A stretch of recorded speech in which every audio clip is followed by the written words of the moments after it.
The music in the club is deafening. Minho is bored. He looks around the room, and his gaze is caught by one girl. She's dancing as if there's no one else around, joyfully, freely with a smile. Her energy is overflowing. He's immediately intrigued. He pushes through the crowd and finds himself next to her. She opens her eyes, sees him, and isn't afraid. A sly smile appears on her face. "Oh, hi," she says, still keeping her rhythm. "Just a heads up, I'm like really strong coffee. Try it once, and everything else will seem like water." Minho raises an eyebrow. "What a start. Seriously?" he asks, trying to cut through the music. "What's so special about you?" "That's it," she laughs. "I can do ordinary things in an unusual way. You'll definitely never be bored with me. But I'm worth my weight in gold, not in money, in your peace of mind. After I'm gone, you'll be yawning over others. Ready to take a chance?" Minho's jaw dropped slightly at these words. The audacity was unbelievable, but it was also funny. He was tired of people being afraid of him.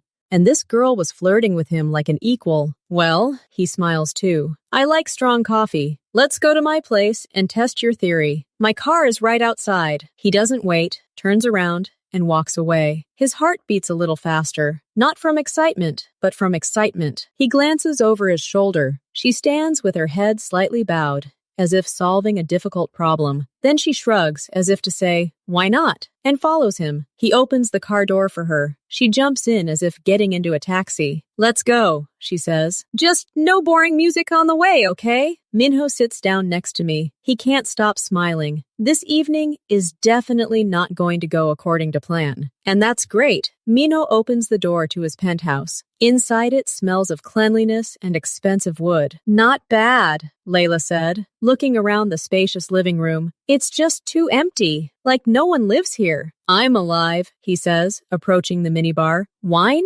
Yes, I can, but only if you drink with me, and not just watch." He grins and pours 2 glasses of light wine. They sit down on the wide sofa. She kicks off her shoes and settles into a more comfortable position, curling up. "So, Mr. Important," says Layla, sipping her wine, "tell me something ordinary. Like, do you like dogs?" "Dogs?" Minho chuckles. "No, they make a lot of noise. And cats? Also, they sleep a lot." "You're boring," she laughs. "I had a cat. He stole the neighbor's socks." They talk about nonsense, about the bad weather, about a stupid TV commercial, about the taste of wine. He catches himself thinking that he's at ease, that he's not thinking about the right words. She asks silly questions and laughs when he jokes. Her laughter is loud and infectious. "I see you're all tense here," she says later, pointing to his shoulders. "Do you carry the whole world on them?" "Something like that," he replies. "It's useless. The world keeps spinning on its own anyway. Come here." He hesitates for a moment, then turns his back to her. Her fingers press into his shoulders, gently at first, then harder. She kneads the hardened muscles. "Oh," he blurts out. A warmth spreads through his shoulders. "Shut up," she commands. "You're a tough nut to crack." He closes his eyes. Her hands do something incredible. The tension melts away. Then her fingers begin to move differently, slower. They glide down his neck, draw circles on his back. Minho's breathing deepens. This is no longer just a massage. He suddenly turns and catches her hands. She looks at him, and her smile changes. Not mischievous, but soft. He reaches out and touches her cheek. Her skin is warm. She tilts her head, her eyes darkening. Then they kiss. It happens naturally. He doesn't remember who started it. Her lips are soft, and there's wine and something else, sweet in the kiss. She puts her hand on the back of his head, her fingers tangling in his hair. He stands up without breaking the kiss and lifts her into his arms. She wraps her legs around him and laughs against his lips. The bedroom is almost dark. He turns on only the sconce by the bed. The light is soft, yellow. They take their time. She unbuttons his shirt, her palm sliding over his chest. Each touch seems to leave a light trace on his skin. He helps her take off her dress. It falls silently. She's right. She can do things others can't, but it's not a trick. She's simply completely present. It seems she's giving him all her attention, all her energy. When she touches him, he feels it not just with his skin, but with his whole body. When she whispers something, he hears only her voice. Everything else, the noise of the city outside, his phone in the other room, thoughts of work, dissolves. They talk, whispering, laughing. Then they fall silent. The silence between them is not awkward, but calm. He watches the light play on her skin. memorizes the arch of her eyebrow, the mole on her shoulder, the way she bites her lip when she thinks. Later, when she falls asleep with her head on his chest, he lies there and listens to her even breathing. He can't sleep. He's afraid that if he does, this magic will disappear. He just lies there and feels her warmth, and that warmth fills everything inside him. He finally falls into a deep, dreamless sleep. Morning. A ray of sunlight falls directly on his face. Minho winces and opens his eyes. The first thing he sees is her sleeping face. Her lips are slightly parted, her eyelashes resting on her cheeks. One arm is thrown behind her head. She looks peaceful and very simple, as if she has always slept here. And at that moment, a thought arises in his head. Not even a thought, but knowledge. Clear and firm. He doesn't want this morning to end. He wants it to repeat itself. Tomorrow, the day after tomorrow, always. She stirs, wrinkles her nose, and slowly opens her eyes. Focuses on him. She smiles sleepily. Morning, she says hoarsely. Yes, he says, not looking away. She stretches, then looks at him. Her smile fades when she notices his expression. He's not smiling. His gaze is serious, almost stern. Is something wrong? She asks, raising herself up on her elbow. Layla, I'm listening. Stay. Don't go. Never. She blinks, not understanding. Marry me, he says clearly. Be my wife. Silence. She freezes. Her eyes grow wide with utter bewilderment. She looks at him as if he's spoken an unfamiliar language. Are you kidding? She finally manages to say. No, not at all. She leans back against the pillows and gives a short, nervous laugh. Oh my God, you actually said that. She runs a hand over her face. Listen, I explained everything right away at the club.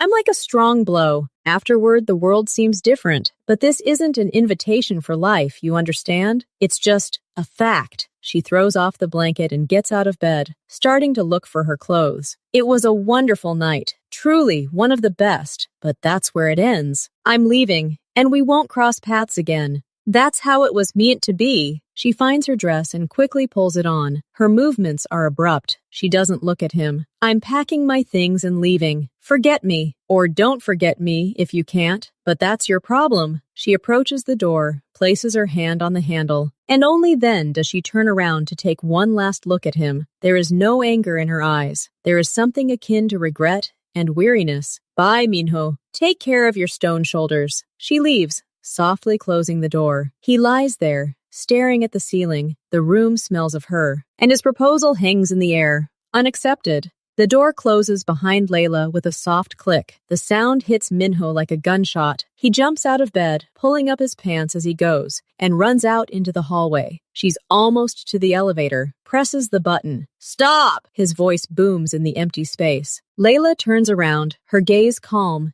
even tired. The elevator arrives. The doors open. I've said everything I wanted to, she says, stepping inside. He takes 3 long steps and grabs her arm above the elbow. Hard. Not to hurt, but to stop. You don't understand, he says quietly, but so that each word is pronounced. I'm not asking.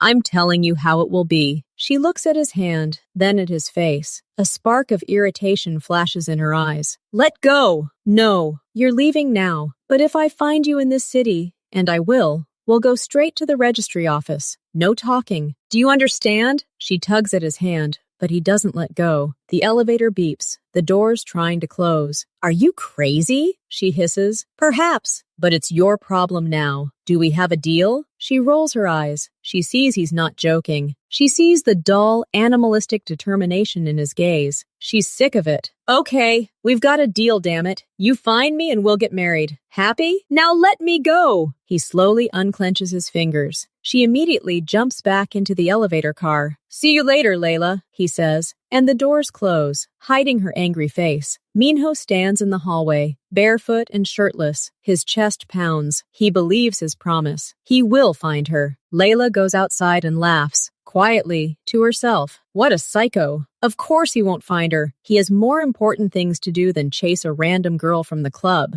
In a couple of days, he'll even forget her name. She walks to the metro, waving her purse. A great night. Interesting. But it's over. The next morning, Minho wakes up alone. The sun is shining just as brightly, but the house is empty. He goes to the kitchen and makes coffee. The coffee tastes bitter and tasteless. He sits down, but can't eat. He stares at the empty chair across from him. The thought of not seeing her today cuts like a knife. It's not just regret. It's a physical feeling, as if something important has been taken from him, a part of himself he didn't know he had while she was here. Without her, everything seems gray and unnecessary. Even the air feels different. He's angry at himself. What kind of weakness is this? He's Jung, Minho. He doesn't depend on anyone. But that thought doesn't help. He gets up and starts pacing the house like a caged animal. The obsession begins with small details. He's taking a shower and suddenly clearly remembers the water trickling down her shoulders. The shampoo in the bathroom now smells of her. He opens the closet to put on a shirt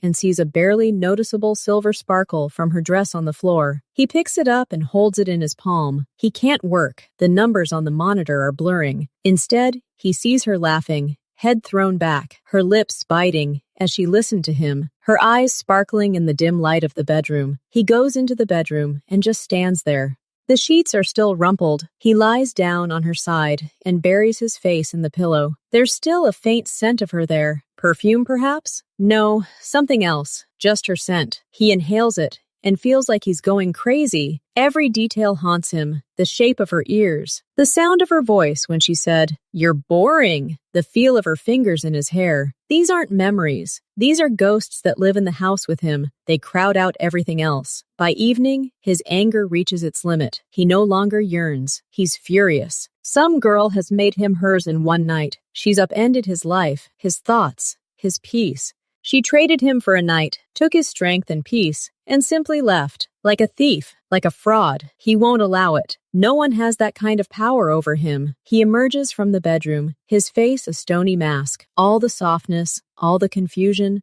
burned away by anger. He goes down to the study, sits down at the desk, and presses a button on the phone. A minute later, two of his men walk through the door. They see his expression and freeze at attention. "The girl who was here last night," Minho says in a flat, colorless voice. "Layla, find out everything. Where she lives, what she does, who she hangs out with. You have 24 hours to show me more hour." "Yes, boss," the older man nods. "And when you find her," Minho continues, looking out the window at the darkening city, "don't touch her. Don't scare her. Report to me. I'll decide what to do with her next." The people bow and leave. Minho turns his chair toward the window. In the reflection in the glass, he sees his face, cold, determined, and somewhere deep in his eyes, an obsession he no longer tries to hide, even from himself. He found a way out of his powerlessness. Action. He would regain control. He would find her, and this time, she would not go anywhere. His men are working quickly. They're checking the security footage from the club and finding the taxi she left in. They're also reviewing the cameras along her route. She got off not at her home, but at the metro station, and got lost in the crowd. This suggests she's being cautious, but discretion doesn't mean invisibility. They check her face against databases. Nothing. So no criminal record, no official employment. Then they search social media. They search through security camera photos, and they find her. She has an account, an abandoned one, with a couple of old photos, but it's enough. They use the account to find a phone number. They use the number to find cell towers. They identify the area, an old neighborhood on the outskirts of the city, cheap high-rises. Minho receives the report 18 hours later. He's sitting in his office when a text message arrives with an address. He looks at his phone screen, a street, a building, just a dot on the map, and his heart gives a heavy, dull thump. He stands up. "Wait for my signal," he texts back. Layla returns home late in the evening. She's in a good mood. She's done her grocery shopping and plans to finally get some rest. She has money from her last job in her pocket. She enters the entrance to her building. The elevator, as always, is broken. She starts climbing the stairs. On the second landing, in the darkness, two men in dark clothes are waiting for her. They don't look like bandits. They look like empty space, which is even scarier. One of them takes a step forward. "Layla?" Her insides freeze. She understands immediately. "No, you're mistaken," she tries to say, retreating toward the exit. But the second man is already there. They act silently and professionally. No one shouts or hits her. One holds her hands tightly. The other carefully places a strip of wide tape over her mouth. He does it almost politely. Then he places a soft, dark cloth bag over her head. The lights go out. She tries to break free, but her hands are already bound behind her back with something soft but incredibly strong. They grab her by the arms and practically carry her down the stairs. She hears the front door open and smells the night air. Then they lift her into the back seat of a car. The doors close. The car starts to move. Her heart is pounding somewhere in her throat. Fear is sour and thick. She thinks about Minho. It's him, his promise. I'll find you. He wasn't kidding. And now she's in complete, utter trouble. The car drives for a long time. Then it stops. She's taken out, driven somewhere. The surface beneath her feet changes. Asphalt, then concrete, then steps down. The air becomes cool, smelling of dampness, dust, and metal. They seat her on a chair. Her hands are tied to the backrest, her legs to the legs. Only then do they remove the bag from her head. She blinks in the bright light of a single bulb hanging from the ceiling. It's a basement, concrete walls, no windows, a table, a couple of chairs. She's alone. She twitches, but the ropes prevent her from moving. The tape on her lips makes it hard to breathe. She makes a dull sound. 20 minutes later, she hears footsteps. Heavy, measured, the footsteps of the man who is in charge here. The door opens. Minho enters. He's wearing a dark suit and a white shirt without a tie. He looks like he's there for a business meeting. Only his expression isn't businesslike. It's cold, distant, with a hint of triumph in the corners of his eyes. He closes the door behind him. His gaze slowly glides over her, her bound hands,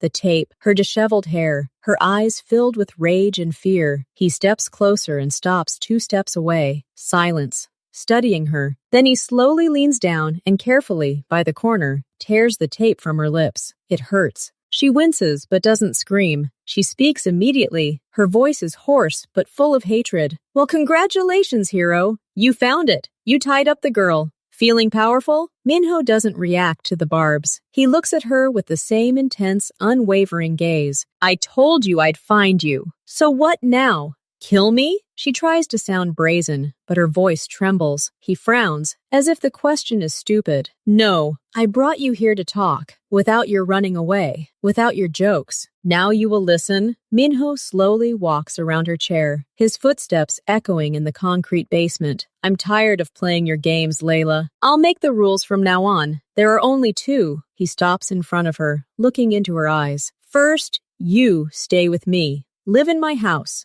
Forever. Second, you stop lying, cheating, and trying to run away. He pauses, letting the words sink in. This isn't another. It's a fact. If you accept these rules, you'll have everything. Clothes, money, attention, everything you want. If you don't, he makes a slight gesture with his hand, looking around the basement. You'll stay here, in this chair, for as long as it takes for you to accept them. I have many such rooms. And plenty of time. Layla looks at him, and the fury in her eyes gradually gives way to cold calculation. She sees he's not bluffing. He's capable of keeping her here for a long time. I accept, she says finally, the words coming with difficulty. But I have conditions too. Minho tilts his head slightly, curious. What other conditions? You're in no position to bargain. I'm in the perfect position to bargain, because you don't want to keep a broken doll here. You want me alive, the one from the club. Otherwise, what's the point of all this? She can see by the slight tension in his jaw that she's hit the nail on the head. My conditions are simple. A private room in your house. Only I have the key. A month. For a whole month, you don't enter there without my permission. And you don't touch me. No touching. We simply live under the same roof. No conversations, unless they're about business. Without those looks of yours. A month to stop being your prey in the basement and start being a guest. Or a prisoner, but with rights. Otherwise, no.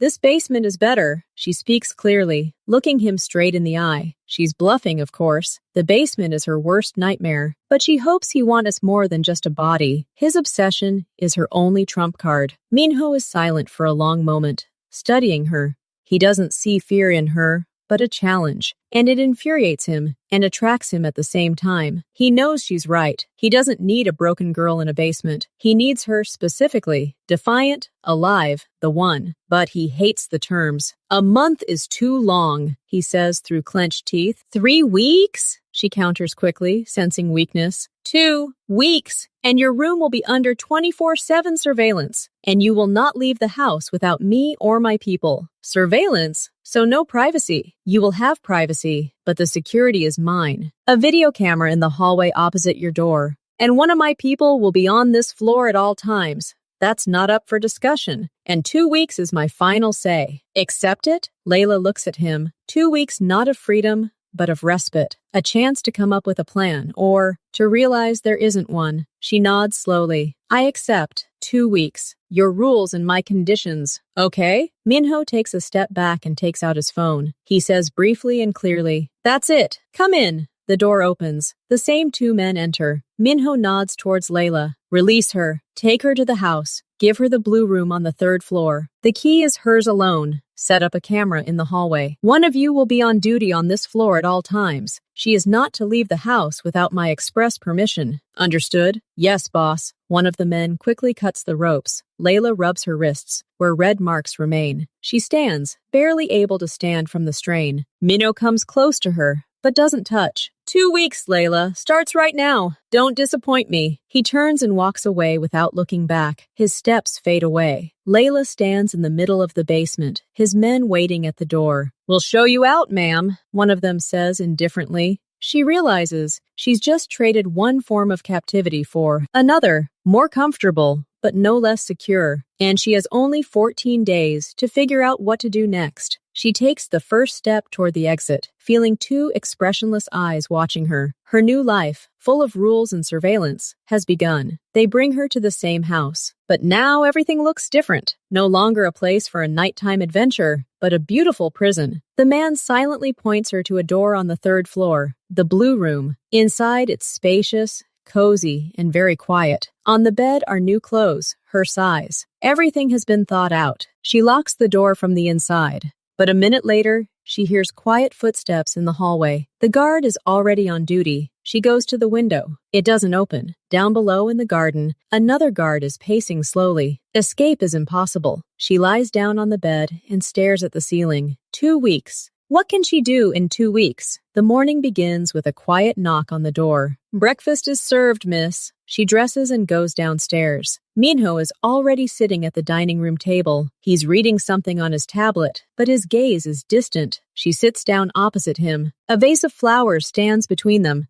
The silence is oppressive, broken only by the clink of spoons. She eats an omelet. He drinks coffee. He doesn't look at her. She tries not to look either. I wasn't sleeping, he says suddenly, without looking up from his cup. Layla stops. Is it because of the noise in the hallway? You can tell your man to walk more quietly. Not because of the noise. He puts the tablet down and finally looks at her. His face is tired. I wasn't sleeping because I couldn't stop thinking. About that night. About you. About what you did. She puts her fork down carefully. I didn't do anything. We just spent the night together. These things happen. No. These things don't happen to me. His voice hardens. You did something. Said something. Used something. I can't eat, sleep, or work. All I can do is remember details. The smell in the bedroom. Your laughter. This isn't normal. This doesn't happen. What was that, Layla? He says this not as an accusation, but almost as an admission of weakness. He truly doesn't understand. And in this confusion, from the most powerful man she knew, there was a strange truth. Layla pushes her plate away. She looks at his tense face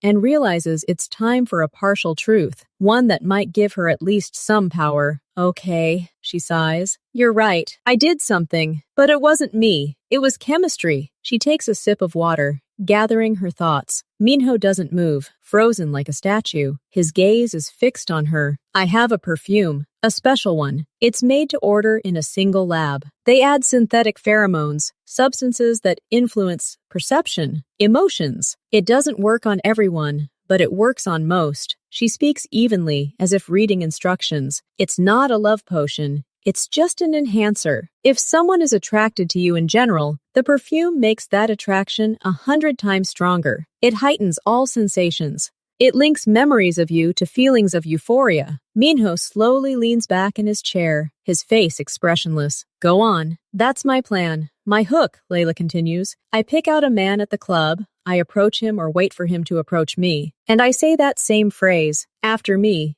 Everyone else will be a waste of time. It's a challenge. It plays on men's egos. They think it's a game, but I know it's a pure chemical experiment. She stands up and begins to pace slowly around the dining room, not looking at him. I agree to go to his place. Evening, wine, conversation. I use perfume sparingly. One spray in the morning. It lasts until evening. At the right moment, I become the most attentive, the most interesting, the most desirable version of myself, and the perfume does its job. It cements this image in his brain at the most primitive animal level. The night passes beautifully. He's happy. He falls asleep, confident he's found a miracle. Now her voice becomes completely flat, as if she's reporting on the work done. And I don't sleep. I wait until he's fast asleep. Then I get up and gather all his valuables. Cash, watches, jewelry. Sometimes I use his card if I know the PIN. Then I quietly leave and disappear. And he wakes up alone, with an empty wallet and the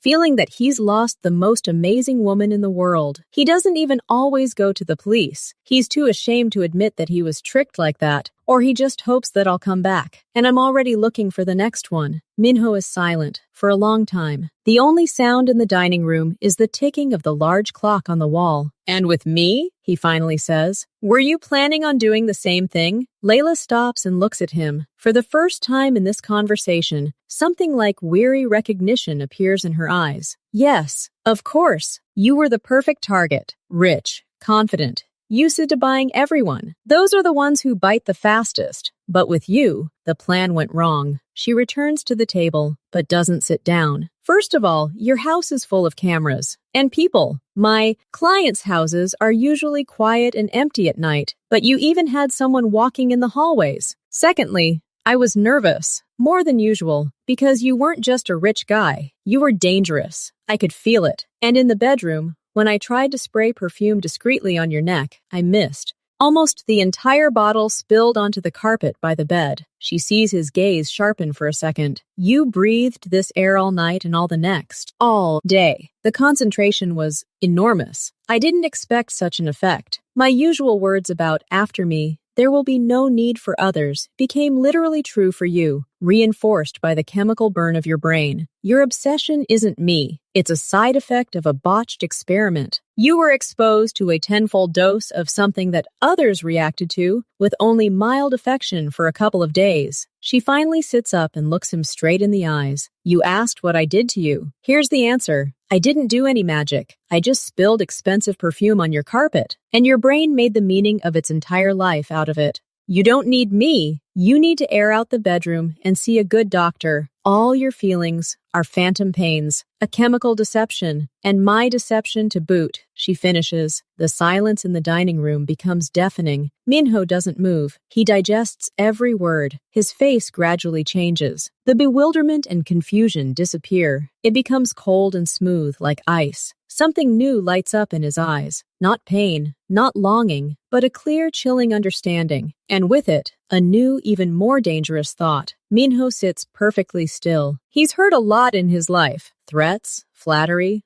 lies. But this is a first. Perfume? Pheromones? A lab? It sounds like the stuff of a bad TV show. But looking at her tired, sincere face, he realizes she's not lying. At least not about this. Everything inside him is crumbling. All that agonizing longing, that unbearable need for her that kept him from breathing, turns out to be a product of chemistry. A spilled bottle. He wasn't obsessed with a unique woman. He was the victim of a well-executed fraud with a scientific twist. First comes emptiness. Then comes an icy wave of shame and humiliation. He, Chan Minho, the ruler of entire city districts, was duped like a simpleton because of some perfume. But almost immediately after the shame comes rage. Pure, concentrated, not at her, at himself for his weakness, and at her for daring to do this, and for daring to tell him this, shattering his illusions. He slowly looks up. His eyes are no longer filled with deep melancholy, but flat, shining with cold calculation. So everything I felt was fake, he says quietly, his voice strangely calm. Not quite, Layla says carefully. The basis was, you wouldn't have sought me out if I were repulsive to you. The chemistry just intensified everything to the point of madness. Too much. Minho nods, as if agreeing with the technical specifications. The gears are already clicking in his head. Pheromones, if they exist, They can be bought. If they can be bought, they can be used. Where do you get them? He asks without preamble. Layla tenses. Why do you need them? Just curious. You won't be using them now, will you? So the information is useless. Where? She shrugs, sensing a catch but not seeing it. The contacts are in the phone. Your people took the phone. There's a guy named Leo there. He's a chemist. He makes things to order. Minho mentally ticks off a box. A plan is born instantly, coherent and elegant in its cruelty. Okay, he suddenly stands up. Thank you for your honesty. That explains a lot. He begins to pace slowly around the room, as if thinking out loud. You're right. Keeping you here because of a chemical error is stupid. It's beneath my dignity. He stops and looks at her. There's no longer the same obsession in his gaze. There's something like tired disappointment. It's a game, but he plays it brilliantly. Our 2 weeks. I don't think they're necessary anymore. You're free, Layla. She freezes, not believing her ears. What? I said, you're free. You can pack your things and leave. Today. Now. Layla looks at him, searching for a trick in his eyes, but she sees only tired emptiness. A man who just learned that his great love was a science experiment, and he no longer cares. Just leave? She asks. Yes. I'll have you taken wherever you want. My only advice is to change cities, so that this never happens again. To me, or to anyone else. He says this like a caring but tired boss, giving final instructions to an unfortunate intern. He goes to the intercom and presses a button. Get the car ready. Miss Layla is leaving today. And remove the duty officer from the 3rd floor. He's no longer needed. Layla stands motionless. Freedom, so sudden, so unlike him.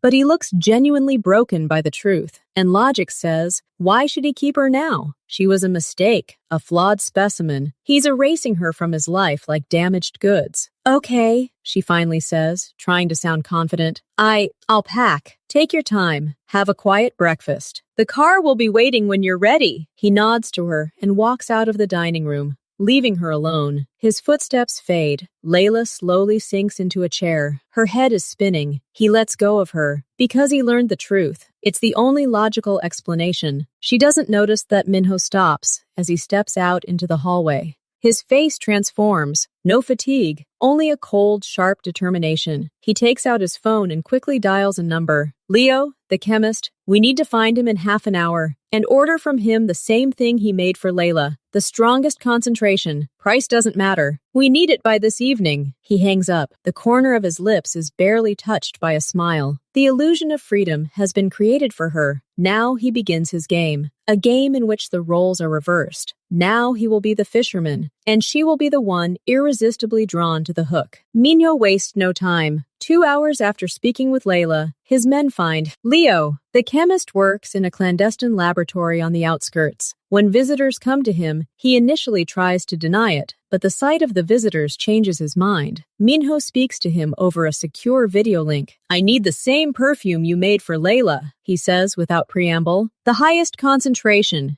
The exact same formula. Leo, a small, nervous man with glasses, swallows. It's complicated. I need components. Time. You have 4 hours. You can buy the components with this card. The price for your work will be 10 times higher than usual. If you do it well, we might even let you go later. Threats and generosity work without fail. Leo agrees. Minho doesn't just wait. He orders one of the young guards brought in, the one who was guarding Layla's door. The guy stands at attention. Relax, Minho says. This is an experiment. When Leo delivers a small, black, unmarked vial 4 hours later, Minho conducts a test. He asks the guard to step into the hallway for a minute while he sprays a single spray into the office. Then he calls him back in. Stay here for 5 minutes. Tell me what you feel. After 3 minutes, the guard's pupils dilate. He begins breathing more rapidly. 4 minutes in, he involuntarily glances at the corner where Layla had been sitting during their first meeting in the office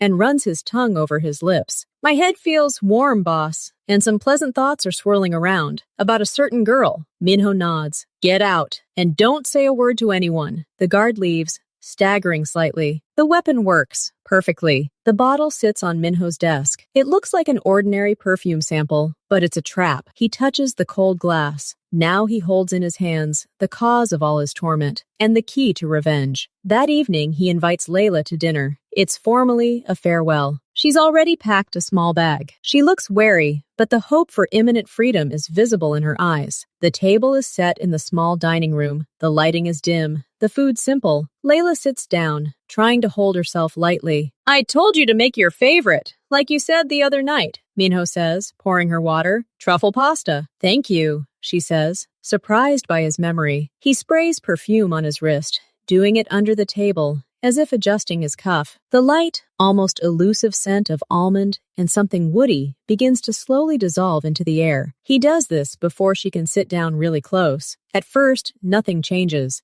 They eat, talking about neutral things, where she'll go, what she'll do. She says she'll go south, get a change of scenery. He nods, pretending to listen. 15 minutes pass. Layla puts down her fork and suddenly looks at him differently. Her gaze loses some of its wariness, becomes a little softer. "You know, it's actually beautiful here in the evening," she says unexpectedly, looking out the window at the city lights. "I didn't have time to see it that time. You can stay another day to see it," he suggests, playing at condescension. No, she shakes her head, but with a slight smile. "But thanks for the offer." She drinks water and looks at his hands, at the way he holds the knife. She suddenly says, "But you probably had a difficult childhood. Such a character doesn't fall from the sky." "Perhaps," he agrees cautiously. "I felt sorry for you, you know," she continues, and her voice sounds thoughtful. "This whole story, you just wanted the best." "What's the best?" he asks again. "Well, yes, he caught her, brought her, offered her everything. In its own way, it's even romantic." Minho hides his surprise. The effect comes faster than he expected, and it's not driven by passion, but by intimacy. She feels sorry for him. She begins to understand him. That's even more interesting. She moves her chair a little closer to the table,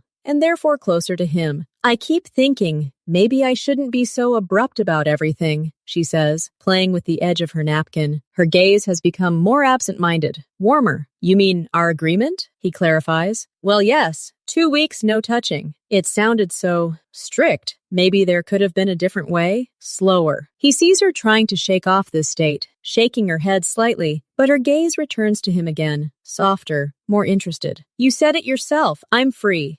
The rules don't apply anymore," he reminds her, adding fuel to the fire. "Freedom," she drawls the word. "It's not just about leaving. It can be about staying of your own free will, right?" She looks at him, and there's no longer calculation or fear in her eyes. Something akin to genuine sympathy and a strange trust has appeared there. The spirits were doing their job, blurring boundaries, creating the illusion of a deep connection. And Layla, unsuspecting, was beginning to believe in this illusion. Minho silently watched as his trap began to slowly and inexorably close. Minho watches the change in her with a cold inner satisfaction. She talks about freedom of choice, but every word, every soft look is the result of precise chemical calculation. He decides to add fuel to the fire by playing a subtle game. "You know what's the funniest thing?" he says, pushing his plate away and looking at her with a slight, almost friendly smile. "Before all this, I would have laughed at myself. Chan Minho,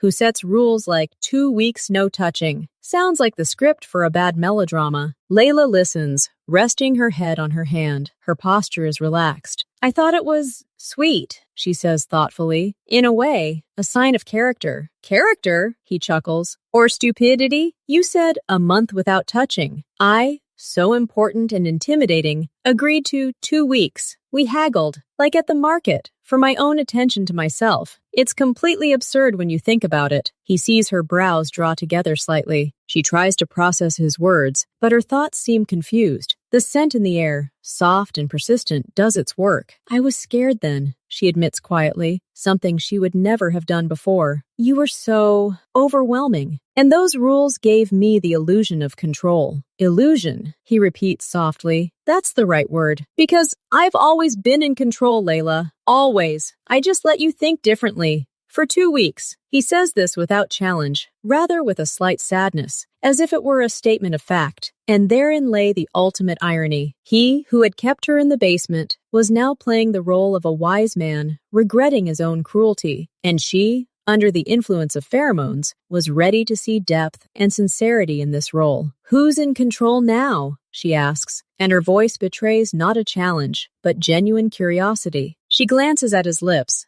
then looks away, but returns to them a second later. "Now," he pauses, reaching for a glass of water. deliberately slowing his movements. It's the same as always. Control belongs to the one with the power and the knowledge. And feelings are often just a deception. His words, he thinks, should have repelled her, but the opposite happens. Apparently, her brain interpreted the deception in her current state as something romantically tragic. She suddenly stands up, not abruptly, but slowly, as if in a trance. She goes to the window and looks out at the city, but her shoulders are tense. "I'm hot," she says hoarsely. "Open the window," he suggests, knowing it won't open. It's not helping. She turns to face him. Her face is flushed. Her breathing has quickened slightly. She doesn't look at him like he's a kidnapper or a victim of deception. She looks at him with such intensity that even Minho is momentarily speechless. There's a storm in her eyes, confusion, shame, and a growing, uncontrollable desire. "I shouldn't want this," she blurts out, more to herself than to him. "What?" he asks quietly, staying where he is. "All of this. You, this room, even these stupid rules of yours. It's wrong.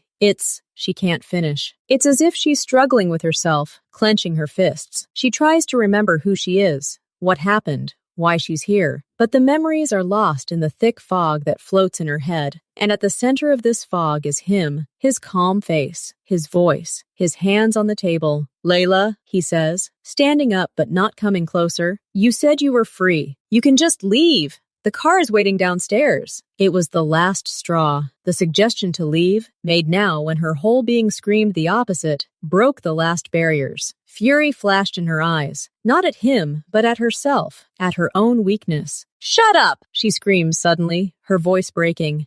"Don't tell me what to do!" And she pounces on him, not to fight. It was a swift, uncontrollable movement, whether to hit him or to hug him. She couldn't tell. She crashes into him, grabs him by the shirt, and her lips find his in a kiss that was more like an attack. There was no tenderness or art in it, only raw, animal need. Minho loses his balance for a moment, his back hitting the table. He lets it happen. He doesn't respond immediately, letting her feel the absurdity and desperation of her actions. Then his arms rise and wrap around her, not to pull her in, but to stabilize her, to control her impulse. The kiss deepens, but he remains passive, an observer in his own experiment. She rips his shirt, buttons flying off. Her fingers dig into his skin. She mumbles something, apologizes, then kisses him again. She's completely lost control, and he finally takes the initiative to direct this chaos. He picks her up and carries her out of the dining room, not to her room, but to his bedroom, the very one where it all began. Everything happens quickly, passionately, almost silently. She doesn't laugh like she did then.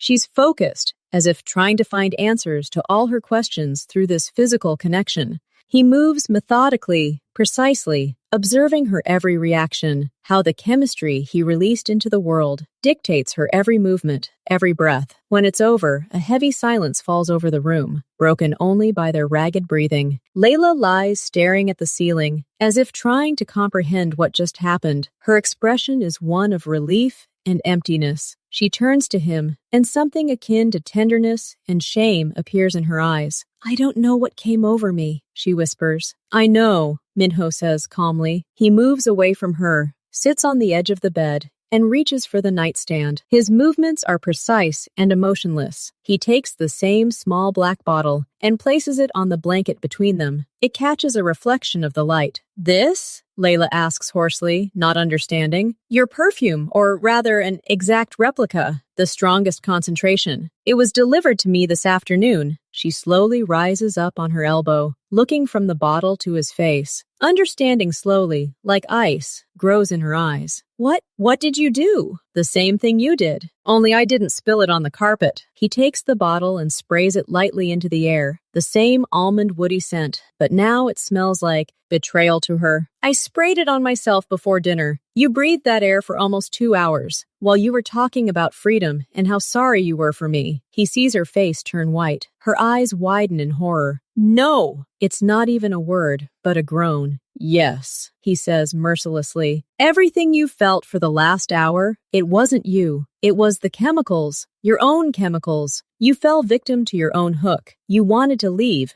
but you couldn't. You said you shouldn't want this, but you lashed out at me because your brain, your body, weren't yours. They were controlled by the formula in that bottle. just like I was then. He puts the bottle back. You asked who has control. Now you know, the one with the knowledge and the power to use it. You fell into your own trap, Layla. And the funniest thing is, I couldn't even steal from you. There's nothing to take from you. He gets up and starts getting dressed. Calmly, as if after a business meeting. He doesn't look at her. Layla doesn't move. She sits, arms wrapped around herself, staring into space. His words echo in her mind. Couldn't rob you. Victim of your own hook. Everything you felt wasn't you. And suddenly, like a wave, a memory crashes over her. Not her feelings now, but the feelings of those men. That lawyer who cried this morning, begging her on the phone to come back, promising everything. That businessman who spent 3 days searching for her all over the city with a bouquet of flowers, looking like a lost child. She always thought they were simply weaklings, that they had fallen for her beauty and intelligence. She despised them for this weakness. Now she understood. It wasn't weakness. It was a complete loss of self. It was the feeling that your will, your thoughts, your deepest desires had been stolen and replaced. It was the terrible, humiliating realization that all your feelings had been fabricated in a laboratory. At first, she simply trembled, a small, rapid tremor. Then a strangled sound, a cross between laughter and a sob, escaped her throat. She clenched her chest even tighter, and then the tears began to flow. Quiet, soundless, endless. They rolled down her cheeks and fell onto the sheets, leaving dark stains. She didn't cover her face. She simply cried, looking ahead, seeing not this room, but a series of faces, the faces of those she had left with an empty wallet and a broken, poisoned heart. She cried not from fear of Minho. She cried from shame, from the understanding of someone else's pain, which she finally felt herself, and from the realization that justice, so cruel and ironic, had overtaken her in full. Minho, now fully dressed, stood in the doorway and looked at her. There was no triumph on his face. There was only a cold, complete emptiness. His revenge was complete. And now, with the poison out of his system and her illusions shattered, only 2 very lonely people remained in the room, and the bitter truth in a small black bottle. 3 months pass. Layla had disappeared. Not from the city. Minho knew she'd rented a small apartment on the other side of Seoul and found work as a waitress in a cheap cafe. His people, more out of habit, sent him a terse report once a week. Alive, working, not socializing, homework. He read them and deleted them. Interest died along with revenge. The feeling of emptiness left by that evening was gradually filled by routine. He became who he was again, a cold, efficient, slightly bored boss. The idea that her perfume was just chemicals became his shield. Everything he sensed was a lie. Therefore, there was nothing to feel. Layla lived like a robot. Work, home, cheap food from the supermarket. Laughter and levity had deserted her. She often woke up screaming at night, remembering the look on Minho's face as he placed the bottle on the bed. Or worse, the faces of the strangers she'd deceived, their eyes. She tried to justify herself. She was surviving. She had no choice. But now those excuses no longer worked. She knew the price of her chemistry. She was paying the bills. One evening after her shift, tired, she stopped by a 24-hour convenience store for a pack of noodles. The store was small, cramped, and lit by bright neon lights. She stood in a line of 2 people, staring at the floor, when she heard a muffled but familiar voice behind her.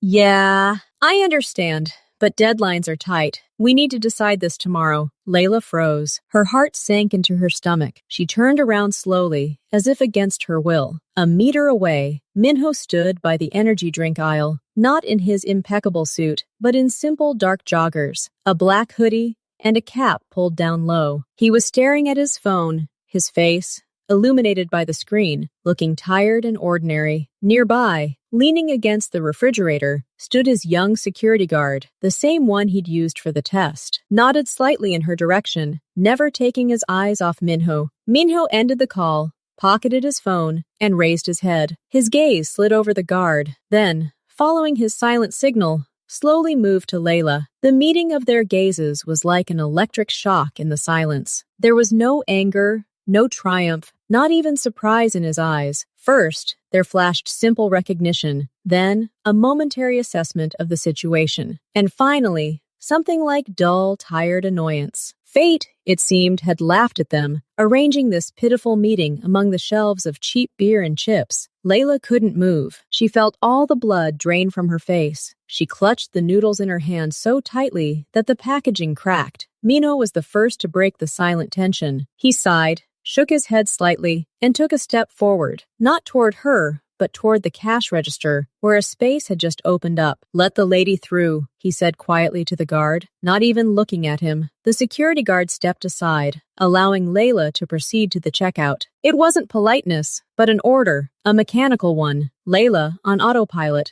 took a few steps and placed her noodles on the conveyor belt. The cashier, a teenager buried in his phone, lazily scanned the purchase. 3,801. Layla frantically reached into her old purse for her wallet. Her hands were shaking. She couldn't find it among the junk. She felt his presence behind her. He stood and waited, silently. "I can't find it," she muttered, mostly to herself, despair rising in her throat. Her entire pathetic new life, the penny-pinching, the bullshit, was now laid out before him, and he saw. "There, in my pocket." His voice came from right behind her, calm, without emotion. She froze, then reached into her jacket pocket and, indeed, found a folding wallet. She paid, took the receipt, and the bag. She should have just left, quickly walked out, and disappeared into the night, but her legs wouldn't obey. She turned around. Minho placed a can of iced coffee and a chocolate bar on the conveyor belt. He didn't look at her. "Are you following me?" she breathed, her voice hoarse and muffled. He looked up at her for a moment. "If I'd been watching, we wouldn't have met here," he answered simply. "And you'd look different. It's a coincidence, Layla. An unfortunate one." The cashier scanned his purchases. Minho paid with his card without looking at him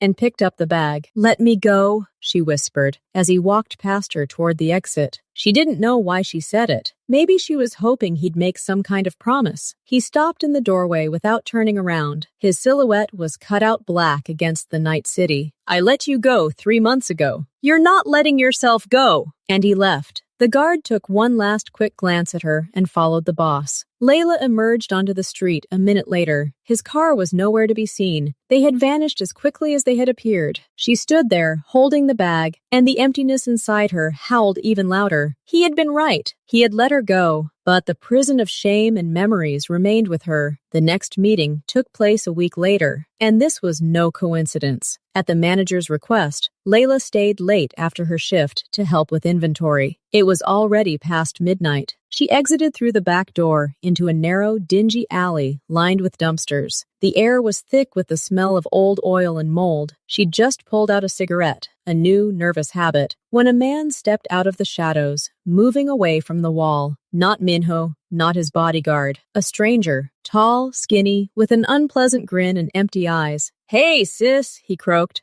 "Would you like a light?" Layla instinctively recoiled, shoving the hand with the cigarette into her pocket. "No, come in." "Oh, how unfriendly." He took a step closer, blocking the exit from the alley. "I saw you working. You're probably tired. How about I give you a massage? Or help you carry your wallet? It's heavy, you know." He was clearly high and dangerous. Layla glanced around. The alley was empty. Screaming was useless. The music blared from the cafe kitchen, drowning out everything. She reached into her bag, pretending to reach for her wallet, feeling for the pepper spray she now carried with her. "Leave me alone," she said more firmly, trying to hide her panic. The man laughed and lunged at her, grabbing her hand. At that moment, footsteps from the street she'd come from suddenly stopped. 2 people entered the alley, Minho and his guard. They were walking, quietly conversing, and seemed to have accidentally turned into this alley as a shortcut. Upon seeing the scene, they stopped dead in their tracks. Everything froze. The attacker, seeing 2 men in dark, expensive clothes, Minho was wearing a suit again without a cap, with clearly unfriendly expressions, let go of Layla. His smirk faded.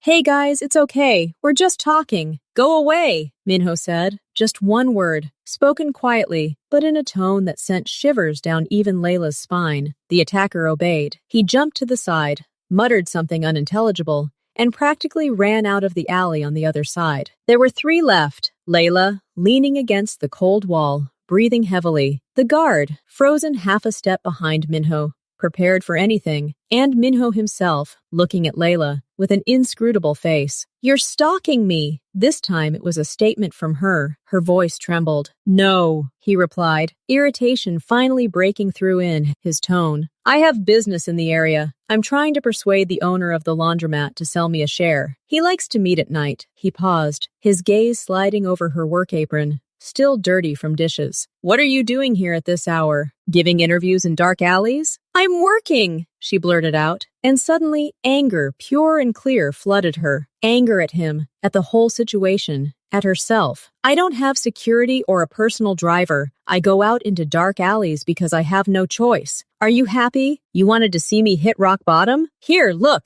Admire it." The guard tensed, but Minho raised his hand, stopping him. He came closer, not too close, but close enough for her to see the tired lines around his eyes. "I didn't want to see anything, Layla. I wanted to forget. But apparently, fate has its own sense of humor. Do you carry pepper vodka?" She nodded, not understanding. "Not enough. In areas like this, with your history, it's not enough." It didn't sound like concern, but like a statement of fact, as if he were assessing the weakness of a business asset. "What does that matter to you?" she whispered. "Nothing," he answered too quickly. Then he sighed. "You're causing me problems. Even dead, you'd be less of a problem. And alive and working in my neighborhood." He didn't finish, waving his hand. "Your life is your business. But if they find you in a ditch, it will attract attention. Unnecessary attention. To this cafe, to this neighborhood, to me. Always to me, the center of his universe. So order your men to take me to the other end of the world, or throw me off a bridge. Solve the problem," she cried. Minho looked at her with a long, hard gaze. Something moved in his eyes. Not pity, more like an acknowledgement of an uncomfortable complexity. "It's too late for easy solutions," he said finally. He turned to the guard. "Escort her home. Make sure she gets it, and give her an emergency number. My personal one." Layla and the guard gasped simultaneously. The guard's eyes widened. "Boss, are you sure?" "I said it!" Minho snapped. His tone brooked no argument. He looked at Layla again. "This isn't protection. It's an alarm system to keep you from blowing up in front of me. Don't call unless you're pinned to the wall. And forget this number if you ever get out of here." And he was gone, his footsteps echoing loudly in the empty alley, until he disappeared into the darkness, leaving Layla in the care of a stunned guard. The security guard, a young man named Jin, reluctantly escorted her to the door of her apartment, silently. Before leaving, he slipped a plain business card into her hand, bearing only the name Joan, Minho, and a mobile phone number. "Don't do anything stupid," he muttered, and disappeared. Layla entered her closet, locked the door tightly, and sat on the floor, leaning against it. She clutched a business card in her hand. The edge of the paper dug into her palm. She didn't cry. She simply sat and stared into the darkness, feeling the boundaries of her world, which she had spent 3 months trying to build, crumble once again. He had entered her life again, not as a stalker, but as an absurd, unwanted, reluctant guardian angel, and she hated him for it. And she hated herself for the fact that, deep down, in the darkest part of her, it made her feel a little calmer. It was the most bitter realization of all. She was still in his cage. Even when he opened the door, several days passed. The business card lay on Layla's kitchen table, like an unexploded bomb. She moved it from place to place, sometimes hiding it in a drawer, sometimes laying it out in plain sight again. That piece of cardboard with his name on it was both a shield and a humiliation. She didn't call. But her life had changed imperceptibly. Jean, the young security guard, now appeared periodically in her line of sight. Not like a shadow. He didn't follow her, but he seemed to accidentally find himself on the same tram in the morning, stopping at the same cafe for coffee when she was on her break. He never approached first, only nodding when their eyes met. It was a silent reminder. The alarm system is active. One evening, while Layla was mopping the floors after closing, Jean walked into the cafe. He was alone. He sat at a table by the window and waited for her to finish. Then he walked up to the counter. "The boss told me to tell you," he said quietly, avoiding her eyes. "That guy from the alley. He's no longer in the area." "No problem." Layla froze, mop in hand. "Out of the area? What does that mean?" "It means you have nothing to worry about," Jin answered flatly. "And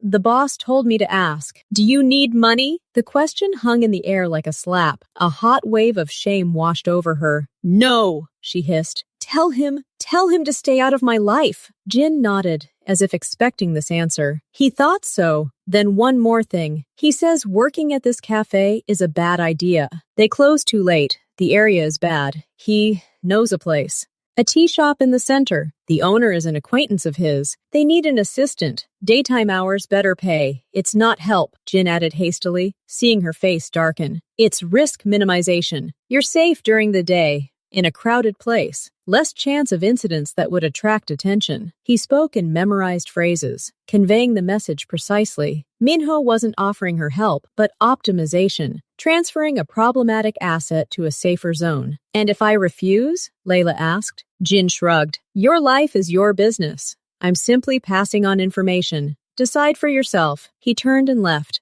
Layla was left alone in the empty cafe, listening to the hum of the refrigerators. She hated Minho's logic. She hated the fact that he was right. Working here was a dead end and a risk, but accepting his optimization meant admitting that he still controlled her life, even from a distance. In the end, she went to that tea house, not because of his words, she told herself, but because the opportunity was objectively better. The owner, an elegant elderly woman named Mrs. Kim, was stern but fair. She didn't ask unnecessary questions, only checking Layla's handling of china and her knowledge of tea varieties. The tea house was a quiet, bright place, with the scent of old books and dried herbs. There were no drunken customers or dirty alleys here. Minho seemed to keep his word. He didn't show up, he didn't call, but his invisible presence was felt. Sometimes Mrs. Kim would say, "Oh, an old friend stopped by today," and left a tip especially for the staff, and the amount was suspiciously large. Sometimes Jin would pop into the tea shop, ostensibly to buy a gift set for the boss. He'd bow silently to Layla, take the box, and leave. Layla tried to live this new, quiet life. She learned to distinguish oolongs from pu'ers, cleaned the room, and savored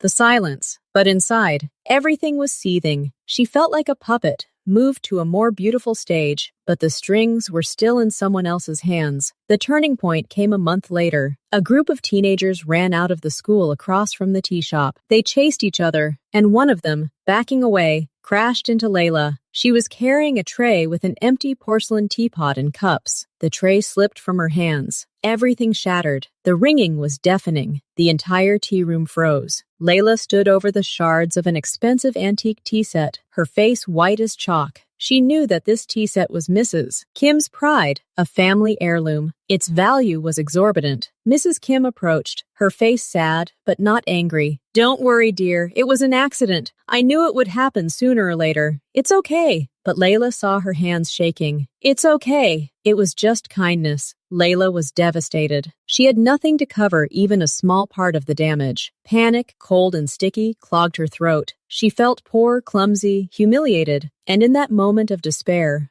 before her brain could even process what she was doing, her fingers found her phone and that very business card in her pocket. She walked out into the backyard of the tea house, where the boxes were stored. She was shaking. She dialed the number. He answered on the second ring. His voice was even, businesslike. "Go ahead. It's Layla." There was a short pause on the other end. "An incident?" She bit her lip. His cold tone brought her back to reality. What was she doing? "I broke a teapot, a very expensive one, at Mrs. Kim's. I can't pay. Are you hurt?" The question caught her off guard. "No, just shards." "Okay, wait." He hung up. Layla leaned against the brick wall, feeling a new wave of shame wash over her. She'd done exactly what she'd sworn never to do. She'd pressed the alarm.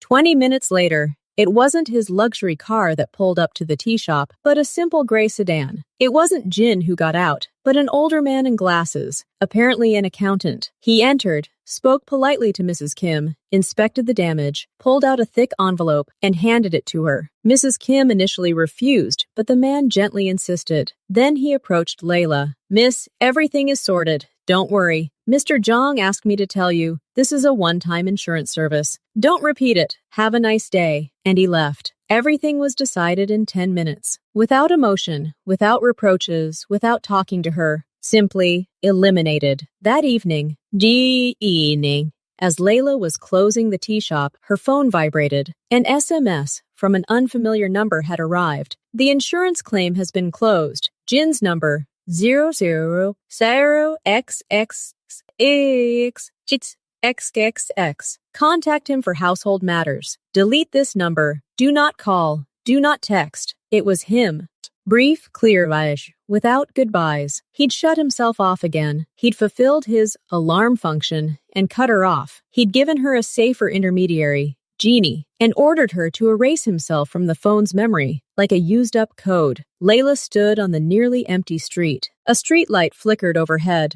She stared at the message, and a strange, empty calm washed over her. He didn't want to be her savior. He wanted to be the dispatcher who forwarded the call. And in a twisted way, that was more honest. There was no pretense of concern. There was only the pure, cold logic of control. She slowly followed the order, deleted the number, saved Jin's. She raised her head and walked toward the subway station. She wasn't afraid. She wasn't calm either. She felt empty, as if all her feelings, hatred, shame, fear, even bitterness, had finally been processed into indifference. He had transformed their complex, tormented relationship into a simple risk management scheme, and perhaps that was the only possible truth between them. She walked, her footsteps echoing in the silence of the night. She was free from his obsessive presence. But this freedom was like a quiet, sterile room where a guard named Jin still stood guard outside the door. And the key to this room, she realized, no longer belonged to Minho. It belonged to her. And that was the most terrifying thing, because she didn't know why she needed this key, or where this door led now.